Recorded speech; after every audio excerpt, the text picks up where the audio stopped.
Hi, John Maxwell here. On July 4th, my father passed away. And what I'm going to do is share with you a tribute to my dad. And it's the lessons that he taught me. He lived for 98 years and 8 months.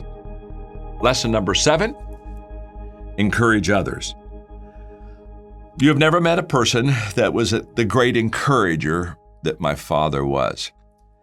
In fact, at his memorial service, one of the things I shared with in giving my time of loving him and respecting him to others, one of the things I shared with him in the message was that about him was the fact that he was a great encourager. And I closed my time at that memorial service by showing a 5-minute video when Dad was 88, and I had him come up onto the stage at a place where I was speaking. And I gave him a few minutes to talk about what he was doing and how he just encouraged, oh my gosh, a crowd of probably 6,000 or 7,000 people, and they were on their feet giving him a standing ovation. And I did that in the memorial service because I wanted people that didn't know him, they just hear me talk about him, just really get to see him in action. But he was a great, great encourager. One quick story. For a period of time, Margaret and I lived in a condominium, and in that condominium down at the bottom, they had a gym. And so I had a terrific physical trainer named Josephine, I called her Joe, that would meet me on a regular basis and take me through the paces of working out. And when my father came to visit us at the condo, he loved to go down to the gym with me, and because he loved Joe.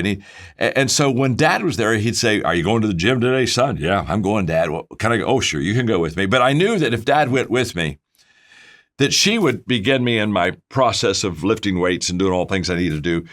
And then within 5 minutes, she'd say, "Okay, John, start working your routine." And she'd leave me. Where is she going to go? She's going to go talk to Dad. And for the rest of the time, she'd be talking to Dad. I'd be over there going through the paces. She wasn't even looking at me. Because my father was such an incredible encourager. She loved to literally, quote, sit at his feet. And he would pour good stuff into her, belief into her, positivity into her.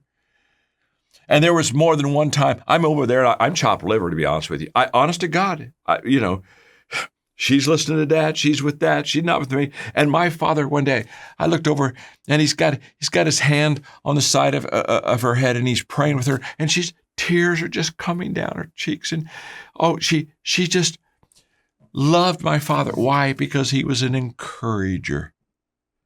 I asked Dad one time. I said, "Dad, how do you know that people need encouragement?" Because he was encouraging everybody. I said, "How do you know they need to be encouraged?" He said, "Son, let me explain this to you. If they're breathing," I love this, "if they're breathing, they need to be encouraged." And that's exactly how my father lived his life. He called encouragement the oxygen of the soul. If you were around my dad, get ready to be encouraged. He didn't know how to have a conversation without saying things that would be positive and uplifting into your life. A great lesson that my father taught me.